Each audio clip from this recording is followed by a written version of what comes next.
Malaquias capítulo 1, vamos ler a palavra de Deus, a partir do versículo de número 1, diz assim a palavra do Senhor: sentença pronunciada pelo Senhor contra Israel, por intermédio de Malaquias.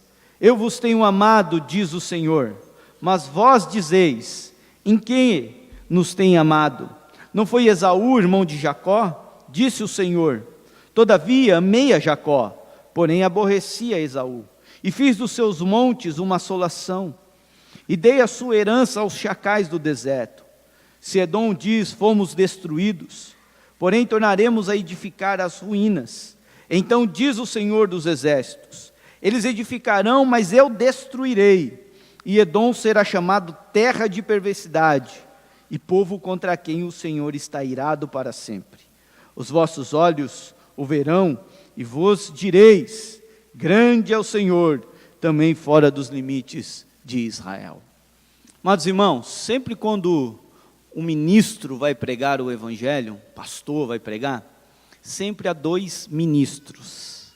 Há o pastor que está pregando aquilo que ele recebeu de Deus, e Deus falou com ele primeiramente, e agora ele transmite a palavra de Deus de maneira fiel, mas há também o Espírito Santo de Deus, que está agindo em nosso meio. Então o Espírito Santo ele vai falando ao nosso coração através dos louvores, ele vai falando ao nosso coração através das orações, e a palavra de Deus, o Espírito Santo vai iluminando ela dentro do nosso coração. Por isso preste bastante atenção, porque Deus está falando com você através da palavra dele. Amém? Deus nos abençoe. Amados irmãos, o livro de Malaquias foi escrito possivelmente entre os anos 430 a 460 a.C. Para compreendermos a profecia de Malaquias, é necessário nós entendermos o contexto político, religioso que está acontecendo naquela época. O povo de Israel foi um povo que Deus o chamou para si. É um povo que Deus quis para ele, é um povo o qual Deus trabalhou para ele, esse Deus fez milagres extraordinários em favor do seu povo. Mas sempre esse povo voltava-se contra o Senhor, buscou outros deuses, pecou contra Deus, cometeu o pecado da idolatria, abandonou o Senhor. Então Deus veio castigando o povo, para que eles pudessem saber que Deus é verdadeiro e poderoso, e que mesmo diante do castigo, Deus iria continuar abençoando eles, Deus iria restaurá-los. Foi no ano 586 a.C., que o império, o grande império da época, a potência da época, era o Império Babilônico. E o Império Babilônico entra em Judá, que ficava no sul. O reino do norte já havia sido destruído no ano 722 a.C., e o reino do sul, ele vai ser destruído no ano 586. Quando a Babilônia invade Jerusalém, ela derruba, ela destrói o centro de adoração da nação de Israel, que era o templo que tinha sido construído por Salomão. Lembra do templo que Salomão construiu? Davi planeja, Davi busca os recursos financeiros necessários, Salomão constrói o templo. No ano 951, com a morte de Salomão, o seu filho Roboão assume o poder, divide Israel em duas partes, reino do norte e reino do sul. Reino do norte vai ser destruído pela Síria no ano 722, e no ano 586, a Babilônia vem contra o reino do sul, e vai destruir o reino do sul. E eles destroem o templo, que era um lugar de adoração do povo de Israel. Era onde o povo ia sacrificar, onde o povo prestava o culto a Deus. E a Babilônia leva o que Israel, leva o que Jerusalém, leva o que Judá tinha de melhor, que eram os seus jovens. É nessa leva que vai Sadraque, Mesaque, Abednego, Daniel, vão tudo morar na Babilônia. E os profetas já haviam profetizado que isso iria acontecer. E o povo não se arrependeu. E eles ficaram na Babilônia durante 70 anos. 70 anos vivendo como escravos. Mas na Babilônia, Deus foi bondoso com eles, cuidou deles. Nós temos a história da fornalha de fogo ardente, nós temos a história de Daniel, que aconteceu na Babilônia. Na Babilônia eles podiam fazer comércio, então eles enriqueceram. Na Babilônia eles começaram a estudar a Torá, então eles se reuniam nas casas para começar a estudar a respeito da lei de Moisés, para não se esquecerem das promessas de Deus.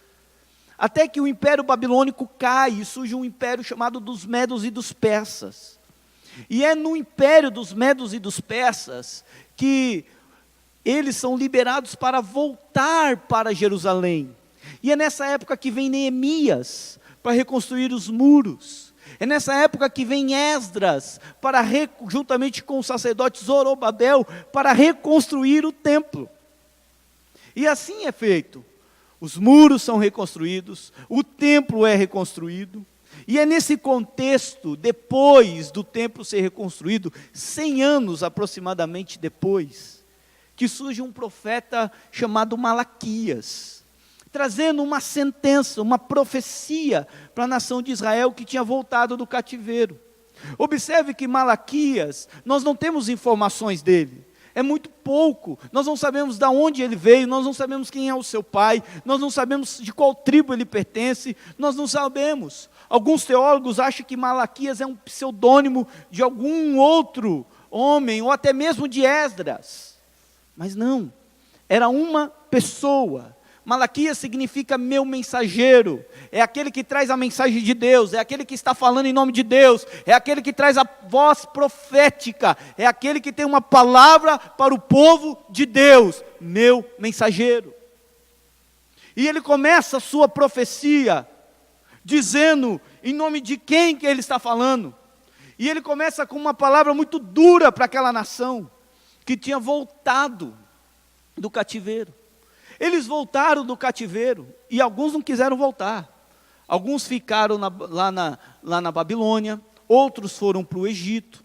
E aqueles que voltaram, depois de ter reconstruído os muros, ter passado por aquele despertamento espiritual com Neemias, com Esdras, eles agora estão esquecendo de Deus. Eles agora estão abandonando Deus, eles estão mais preocupados consigo mesmos. E aí vem essa palavra de Deus, vem essa profecia. E a primeira palavra que aparece aí na sua Bíblia é sentença. É uma palavra pesada. É uma palavra de peso. E sentença é exatamente essa ideia no hebraico, é pesada. De quem? E Malaquias vai dizer, é do Senhor. Não é de qualquer um. É do Deus Todo-Poderoso. É o Deus que chamou aquele povo. É o Deus que estabeleceu aquele povo. A profecia vem do Senhor. E é para Israel. É direcionado, tem endereço, não é algo genérico, tem nome, é destinada à nação de Israel, por intermédio de quem? Do seu mensageiro, Malaquias. Esse é o significado do seu nome, meu mensageiro. Observe que essa profecia do livro de Malaquias, ela tem um conteúdo muito forte. Ela vai falar do afrouxamento, ela vai falar da indiferença espiritual, ela vai falar do afrouxamento moral dos levitas daquela época, ela vai falar do divórcio, ela vai falar do casamento com os estrangeiros, ela vai falar do descuido com os dízimos.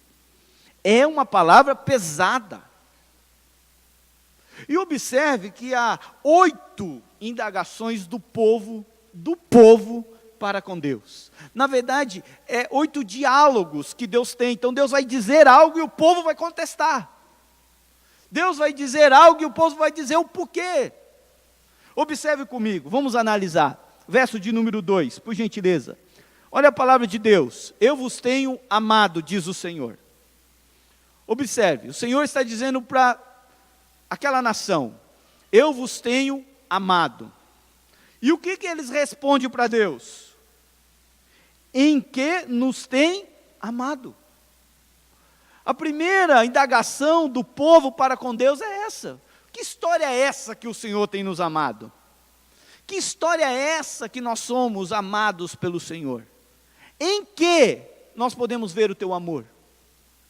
E por que o povo está indagando a Deus por isso?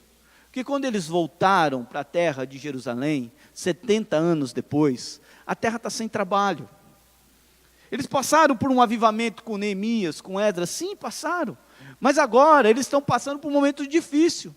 Essa nação é uma nação pobre. Eles voltaram e eles estão pobres. Eles estão passando dificuldades financeiras. Então eles iam ao templo para sacrificar, e eles não levavam o que eles tinham de melhor.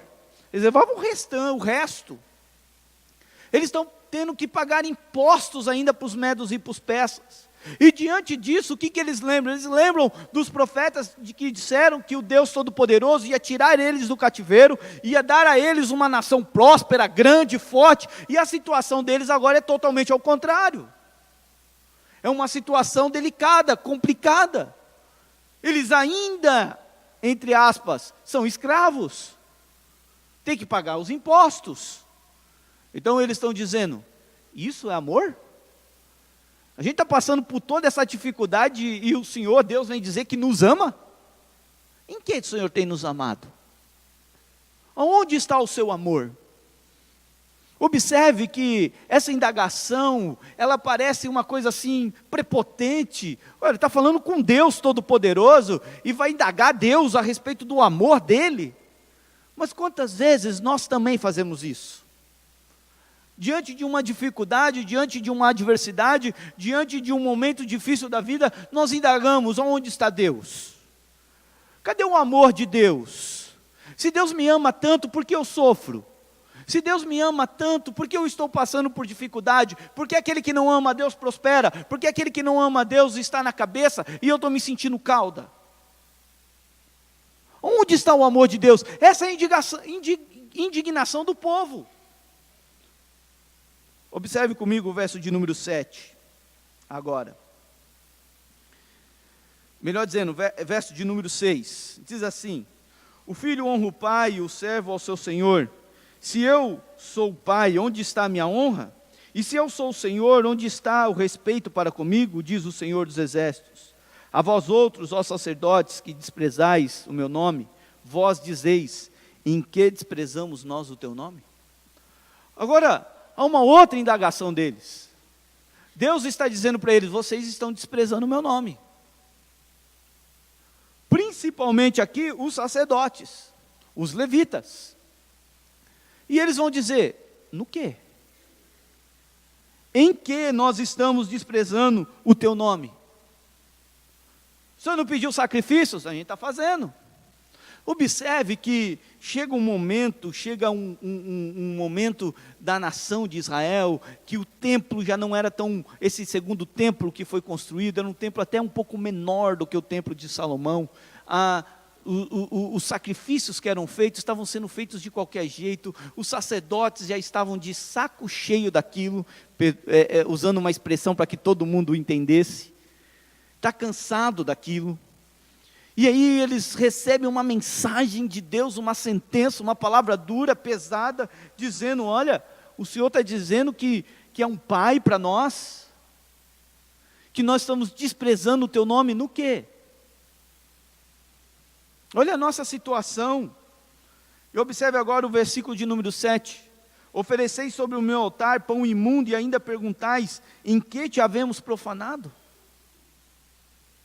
Então eles estavam oferecendo sacrifícios de qualquer jeito, de qualquer maneira. Eles não estavam se portando com o culto a Deus. Eles não estavam se portando com a casa de Deus. E continua, tem mais ainda. Abre aí na sua Bíblia o capítulo 2, versículo de número 14. Versículo 13 e 14, diz assim, ainda fazeis isto. Cobris o altar do Senhor de lágrimas, de choro, de gemidos, de sorte que Ele já não olha para a oferta, nem aceita com prazer da vossa mão. E perguntais, por que o Senhor não aceita o nosso sacrifício? Porque o Senhor foi testemunha da aliança entre ti e a mulher da tua mocidade, com a qual tu fostes desleal, sendo ela a tua companheira e a mulher da tua aliança. Olha o que eles estavam fazendo. Eles estavam vivendo uma vida moralmente desregrada. Eles casavam, descasavam, casavam com mulheres estrangeiras e iam sacrificar o Senhor. E iam prestar culto a Deus.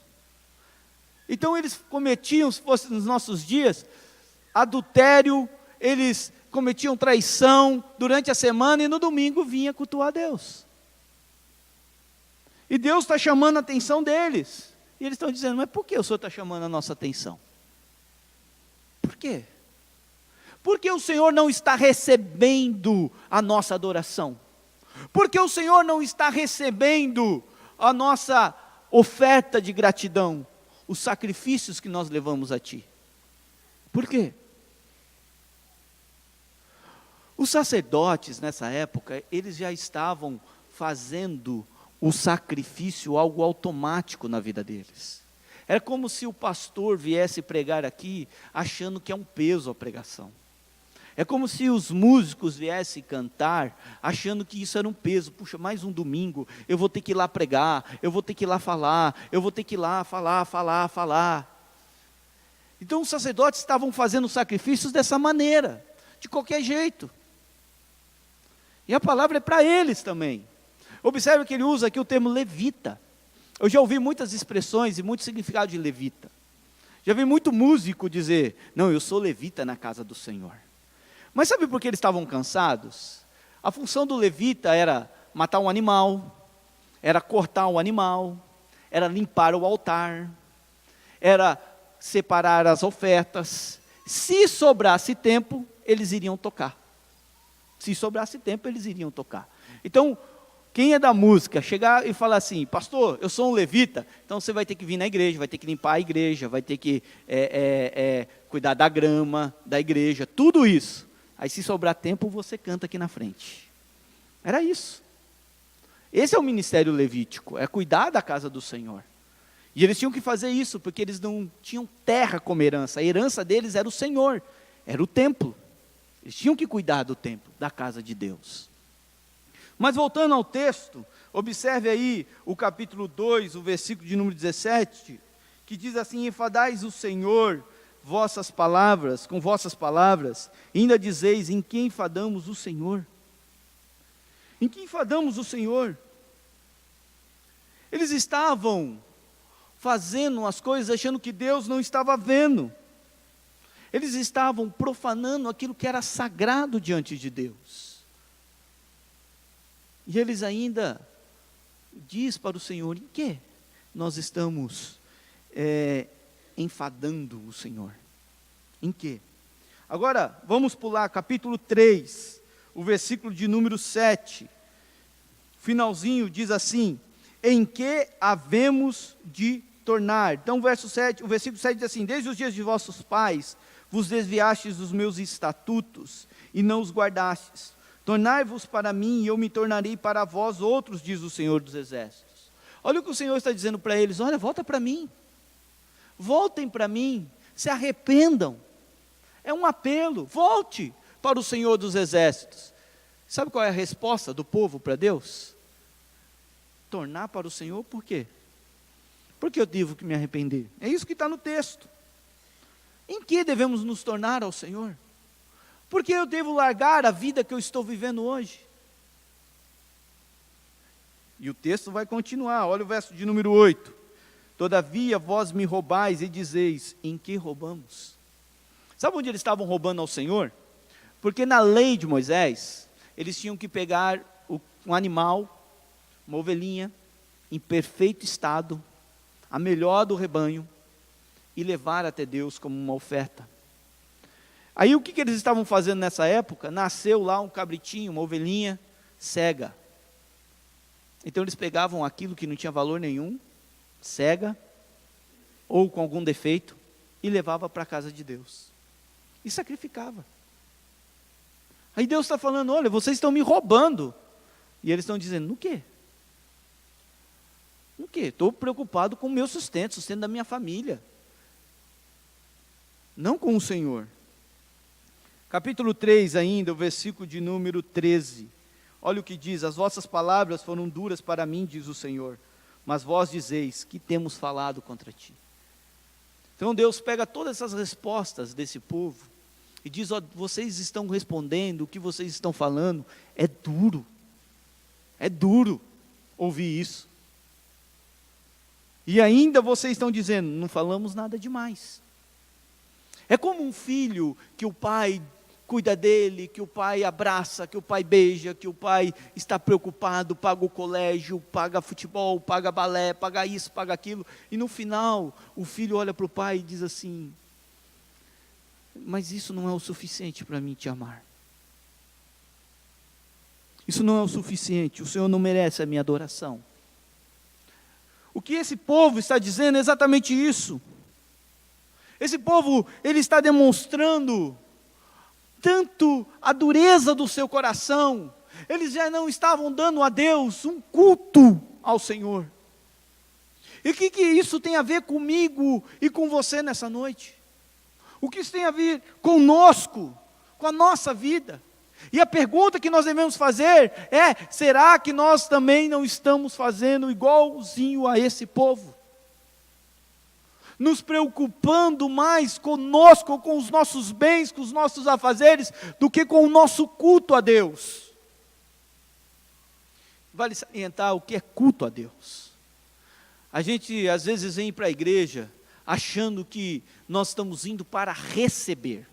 Não, eu vou no culto porque eu quero receber uma bênção, quero receber isso. Culto não é isso. Culto é oferecer. Eu venho à casa do Senhor para oferecer a Deus. Oferecer a Deus o quê? O louvor, a adoração. Eu vou oferecer o meu arrependimento ao Senhor. Eu vou oferecer ao Senhor o meu dízimo, a minha oferta. E por misericórdia, e por graça, e porque eu não mereço, mas Ele me dá. Ele fala comigo através da sua palavra. E eu entro aqui vazio, mas saio cheio, porque eu vim para oferecer ao Senhor. Quando eu não venho com esse sentimento, eu saio daqui muitas vezes falando mal. O pastor não pregou muito bem hoje não. O pastor só exortou. O pastor só deu paulada na gente. Não, o louvor estava ruim. Pouco importa, eles têm que fazer de maneira excelente, o pastor tem que pregar de maneira excelente, ele tem que se preparar, mas você tem que vir aqui não para olhar essas coisas, mas para colocar o seu coração diante do Eterno e oferecer a Ele um culto. Então, quantas as vezes, preparando essa mensagem, eu fiquei me comovendo, fiquei me lembrando que quantos cultos talvez eu tenha havido, e usando a figura aqui do Antigo Testamento, desde eu trazer um animal perfeito, desde trazer um sacrifício perfeito ao Senhor, eu trouxe um animal cego, eu prestei um culto a Deus de qualquer jeito. Quantas vezes nós fazemos isso? Vivemos uma vida, a semana toda, esquecendo de Deus, não se lembrando de Deus, não orando, não buscando, não lendo a Bíblia, e chegamos aqui, falamos, Senhor, fala comigo. Fala comigo. O escritor de Provérbios diz que sanguessuga tem duas filhas, dá e dá. O mal nosso é que a gente só sabe pedir. E não sabe dar, não sabe oferecer ao Senhor. Então a palavra dura do profeta, a palavra de Deus para essa nação, é que eles olhassem como eles estão cultuando a Deus. Se o templo era o centro religioso daquela nação, eles estavam deixando o culto a Deus de qualquer jeito. Mas o nosso Deus é misericordioso, nosso Deus é maravilhoso. E Deus vai dizer algumas palavras para esse povo. Então vamos voltar no capítulo de número 1. Deus faz uma afirmação, dizendo, eu vos tenho amado. Observe que a palavra que aparece aí, na Almeida, revista atualizada, é amado. Dá uma ideia de passado, de presente e de futuro. E eles iam entender exatamente essa palavra amado. Porque Deus já tem falado isso com aquela nação. Eu vos tenho amado. Observe como que essa nação foi constituída. Deus chamou Abraão, Abraão gera Isaque, Isaque tem 2 filhos, Esaú e Jacó. Deus rejeita Esaú, mas Deus cumpre a promessa através de Jacó. Jacó tem os seus filhos, e um desses filhos é José. José é vendido e vai para o Egito, fica no Egito, fica na casa de Potifar, depois sai da casa de Potifar, vai ficar prisioneiro, e lá na prisão Deus cuida de José, e ele se torna governador do Egito. E José manda buscar os seus irmãos, manda buscar o seu pai. Eles começam a habitar no Egito, e ali eles se tornam um grande número. Por causa disso, o faraó torna eles escravos. Eles ficam 400 anos como escravos. Aí Deus se lembra deles. Deus, com sua forte mão, levanta um homem chamado Moisés, tira eles através das 10 pragas do Egito, faz esse povo atravessar o Mar Vermelho, cuida desse povo 40 anos no deserto, mandando maná diariamente, aos sábados as cordonizes, tem uma coluna de fogo, tem uma nuvem para protegê-los do sol, coluna de fogo, água que sai da rocha. Deus cuidou do povo durante 40 anos no deserto, a roupa que não estragava, o chinelo do pé que crescia com o pé. Isso é milagre, é o cuidado de Deus, é Deus dizendo: eu amei o meu povo. E quando Moisés é morto, Josué assume o poder, atravessa o rio Jordão, guerreia, conquista a terra de Canaã, a terra prometida. Entre o período dos juízes, eles negam o Senhor, eles deixam de lado a teocracia, querem agora um regime de monarquia. Deus dá a eles o regime de monarquia, Saul como rei, Davi como rei, Salomão como rei. Deus cuidou do povo todo o tempo, até na Babilônia Deus cuidou do seu povo, e Deus está dizendo: eu tenho vos amado. Olha para o passado e veja o tanto de coisa que eu já fiz na sua vida, e vocês não oferecem a mim um culto. E nós, irmãos, quando olhamos para o nosso passado, tantas bênçãos que Deus já derramou sobre nós. Olha a família que você tem, olha o trabalho que você tem, olha a casa que você tem, olha a roupa que você veste, olha os irmãos que você tem, e muitas vezes não conseguimos oferecer a Deus um culto. Alguma coisa está errada. Mas Deus está dizendo: olha para o passado de vocês e veja o tanto que eu vos amei. Agora, a palavra que aparece aí é amado, significa que Deus continua amando. Esse povo foi um povo duro, povo que trocou Deus por Baal, pelos Baalins. É um povo que endureceu o coração, que a palavra de Deus, os profetas vinham, profetizavam, eles matavam os profetas. Olha só, que povo duro, e mesmo assim Deus está dizendo: eu te amei. Amei você no passado, te amo agora, e sempre vou te amar. Sempre vou te amar. Então nós temos que vir para o culto, a partir desse momento, com uma outra mentalidade. Porque essa profecia, ela é um apelo ao arrependimento. É um apelo em prestarmos um culto alegre, feliz, com o coração regozijante, por tudo que Deus tem feito por nós. Observe, irmãos, que uma das qualidades do amor de Deus é a imutabilidade. O amor de Deus é imutável, e Deus vai dar prova disso. Deus vai dizer porque o amor dele é imutável. Capítulo 3, o versículo de número 6. Porque o Senhor não muda. Apesar de vocês estar oferecendo sacrifícios errados, apesar de vocês não colocarem o Senhor como o centro da vida de vocês, eu não mudo, eu vos amo. Eu vos amo. Isso é prova para nós que nada pode mudar o amor de Deus por mim e por você. O pecado nos afasta de Deus, o pecado nos faz deixar as coisas de Deus. Mas mesmo quando somos pecadores indignos, Deus continua nos amando e nos chamando para o arrependimento. Isso significa o quê, meu irmão? Se você está hoje morto espiritualmente, se você está cansado, se você está prostrado, se você está desanimado, o Deus Todo-Poderoso está dizendo que te ama. Põe-te de pé, porque o Senhor morreu na cruz por você, e o amor dele não muda. Deus é imutável. Não há motivo do desânimo, não há motivo de você ficar prostrado. Se levanta. Tem algo que nos coloca em pé todo dia, é as misericórdias de Deus, é o amor de Deus, é saber que esse Deus que nós cantamos, que as promessas dele, ela não falha, ela vai se cumprir, porque o nosso Deus não muda. Não muda. Eu mudo, você muda, o mundo muda, mas Deus não muda. E a característica do amor de Deus é essa. Deus está dizendo para aquela nação, uma nação que está afastada, que está com o coração duro, que está abandonando o culto a Deus, Ele está dizendo: eu amo vocês. É por isso que vem a palavra de Deus. É por isso. Para dizer para nós que Deus não muda. E ele ainda vai dizer que esse amor dele é como o amor de um esposo pela esposa. E Deus aqui usa a figura do casamento, por quê? Porque na visão de Deus, o casamento é indissolúvel. O casamento é feito uma vez e é para a vida toda. Então Deus está dizendo, olha, eu te amo como um esposo ama a esposa. Isso faz sentido para nós hoje, quando também linkamos com o que Paulo vai dizer lá em Efésios, capítulo de número 5, quando ele diz, vós, maridos, amai as vossas esposas. Como? Como Cristo amou a igreja. Cristo em nenhum momento deixou de nos amar, Ele nos amou, e nos amou até o fim, ao ponto de dar a vida dele pela igreja. Então, se o esposo compreende isso, ele ama a sua esposa, ao ponto de dar a vida dele pela sua esposa. Então ele não vai trair, ele não vai olhar para outra, ele vai cuidar da esposa, ele vai amar a esposa, porque é assim que Cristo fez conosco, e é assim que nós temos que fazer com as nossas esposas. Então essa figura do esposo agora dá mais clareza para nós quando lemos o texto de Malaquias. Deus nos ama e nos ama até o fim. Até o fim. Ele não muda. A outra comparação que o próprio Deus faz para falar do amor dele para aquela nação é falar que Deus o ama como um pai ama o seu filho. Como um pai ama o seu filho. É um amor de pai.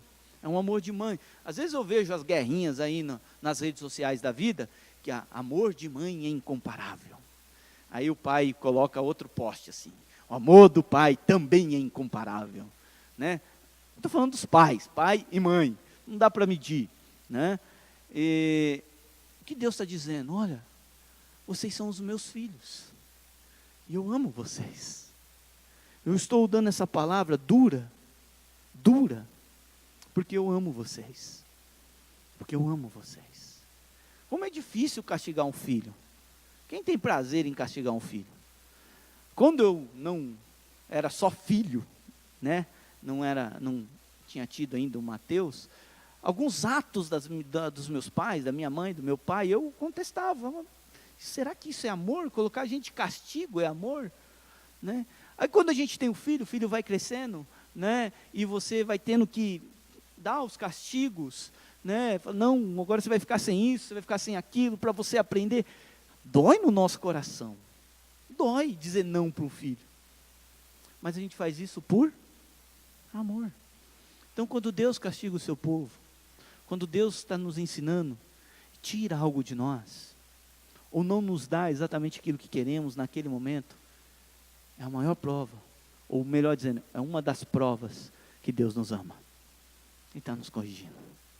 Ele está nos orientando. O pai que não ama o seu filho, ele larga. Ele larga. Mas Deus não é assim. Deus não nos amou, irmãos. Isso é uma outra prova que nós podemos perceber do amor de Deus.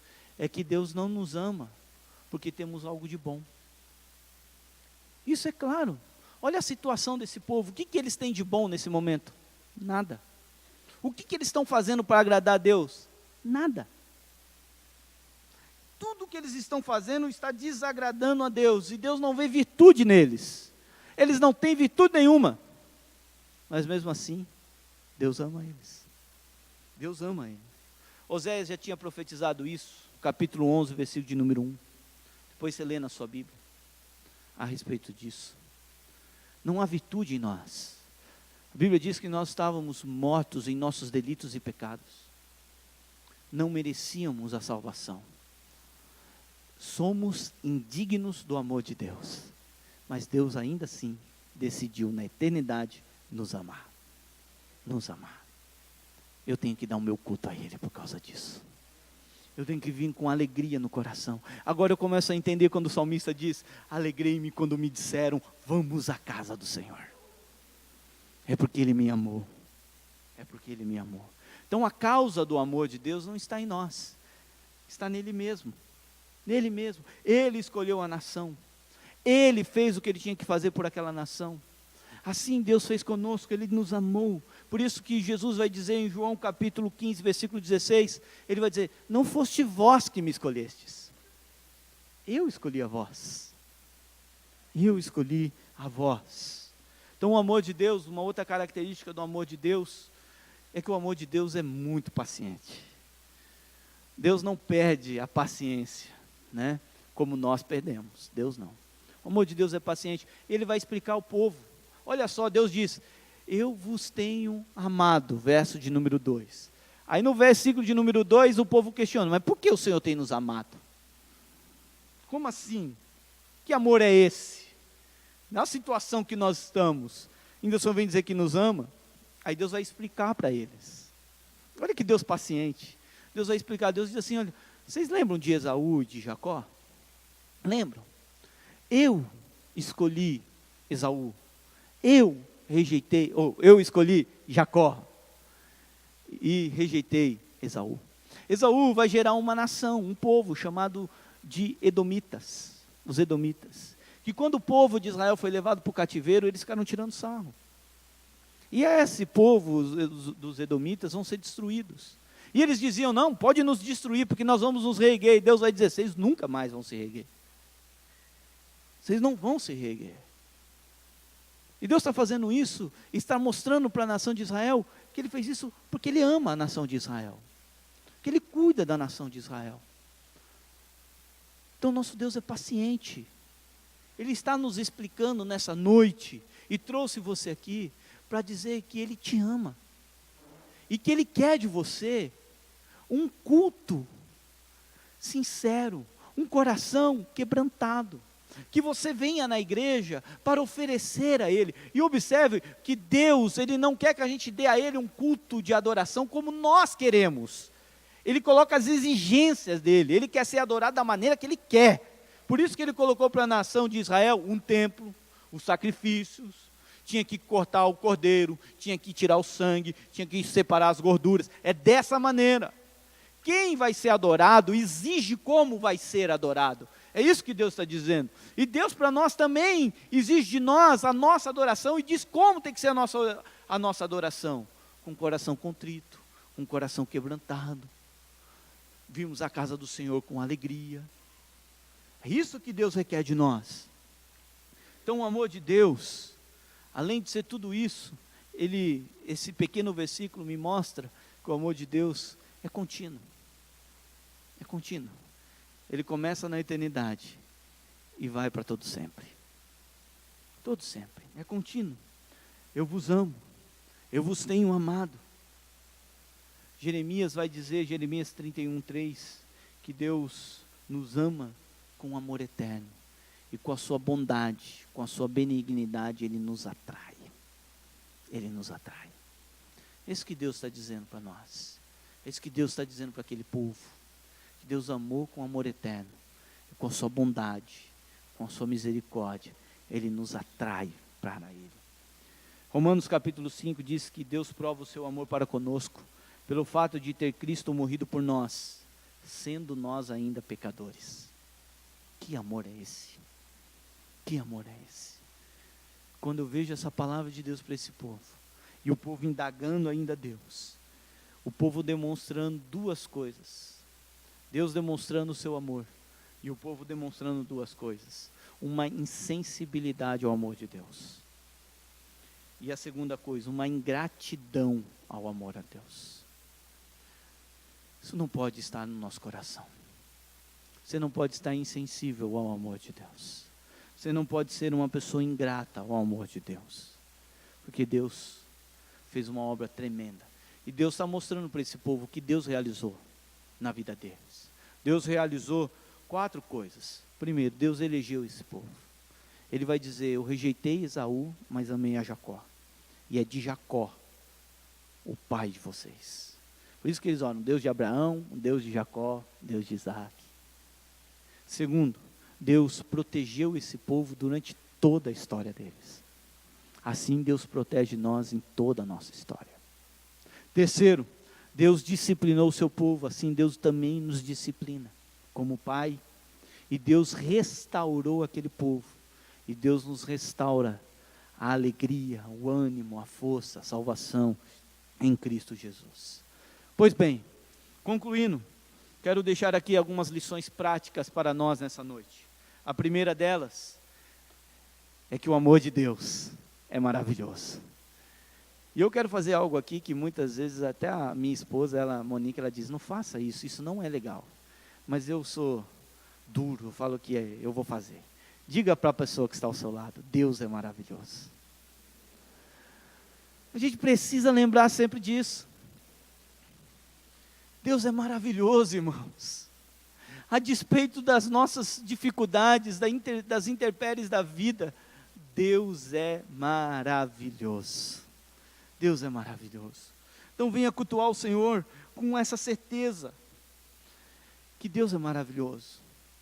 Assim como o viticultor, ele machuca a vinha podando ela, mas ele está podando para que ela dê mais frutos. Há um momento na nossa vida que Deus também nos poda, para que a gente dê mais frutos. Mais frutos. As dificuldades vão vir, mas Deus é maravilhoso. Essa semana, lembre-se, Deus é maravilhoso. Quando você se levantar, lembre-se, Deus é maravilhoso. Quando você estiver tomando o seu café, lembre-se, Deus é maravilhoso. Quando você estiver dirigindo, lembre-se, Deus é maravilhoso. Quando você estiver olhando para a sua esposa, olha para você e diga, Deus é maravilhoso. Deus é maravilhoso, olha para os seus filhos. Olha como Deus é maravilhoso, olha para a sua igreja. Deus é maravilhoso. Então pratique isso na sua vida, nessa semana. Deus é maravilhoso. Segundo lugar, Deus tem um propósito para a sua vida. E nada vai fracassar esse propósito de Deus. Nada. Nem você mesmo. Nem você mesmo. Deus tem um plano para a sua vida. E Ele vai cumprir. Ele vai cumprir. Talvez você tenha passado anos e anos clamando a Deus, Senhor, salva meu esposo, salva a minha esposa, salva os meus filhos. Se esse é o propósito de Deus, continue orando, vai se cumprir. Vai se cumprir. Vai se cumprir. Tenha calma e creia no Deus Todo-Poderoso. E observe, a última lição para nós, é que nenhum de nós tem poder para mudar a palavra de Deus. A sentença foi dada e ela se cumpriu na nação de Israel. A palavra de Deus, quando ela sai da boca do Senhor, ela não volta mais. Ela não volta. Ela atinge o seu propósito. Ela atinge o coração do homem. Então Deus não muda. Não muda. Creia no amor de Deus. Para encerrar, eu já contei essa experiência aqui, mas quero repeti-la. Porque fala do amor de Deus e eu quero encerrar com essa experiência que eu tive na minha vida. Casado de novinho, essa é uma expressão que a minha sogra usa muito, casado de novinho. 1, 2, 3 anos, 4 anos de casado. A Monique, ela sempre falava assim para mim, vamos trocar o nosso sofá. E eu sempre dizia, não, sofá não é importante. Até que um dia, e você sabe, né, que Deus colocou o homem para governar, Deus colocou o homem como cabeça, mas deu um dom de influência para as mulheres que é maravilhoso. A mulher ela consegue influenciar o homem. Quem toma a decisão é o homem, influenciado pela esposa, né? E ela me influenciou, eu comprei um sofá. E o sofá ficou bonito na sala. Não, ficou realmente bonito. E era gostoso sentar naquele sofá. E o Mateus estava pequenininho. E eu lembro que ela saiu e deixou eu e o Mateus em casa e diz assim para nós, cuidado com o meu sofá. Irmãos, eu tremi na base quando ela falou isso. Você tem que ver, porque tem uma mulher que fala com autoridade assim, que a gente fala assim, sim senhora, né? Então, sabe como fala? Cuidado com o meu sofá. Eu brinquei com o Mateus e tal, e eu peguei, fiz um café com leite. Eu não gosto de tomar café com leite, mas aquele dia deu vontade. E coloquei em cima do sofá. E fui pegar, acho que uma bolacha, alguma coisa na cozinha, e falei para o Mateus, cuidado com o sofá. Irmãos, daqui a pouco eu vejo o Mateuzinho vindo chorando na minha direção, dizendo, desculpa papai. E na hora que eu olhei para o sofá, mas eu não tinha tanto café com leite para ter derramado daquela maneira. Mas quando eu vi o meu filho vindo pedindo desculpa, eu só abracei ele e disse, filho, nada do que você fez vai mudar o amor que eu tenho por você, nem ter derramado o café com leite no sofá. Isso marcou minha vida, porque nada do que a gente faz de errado muda o amor de Deus por nós.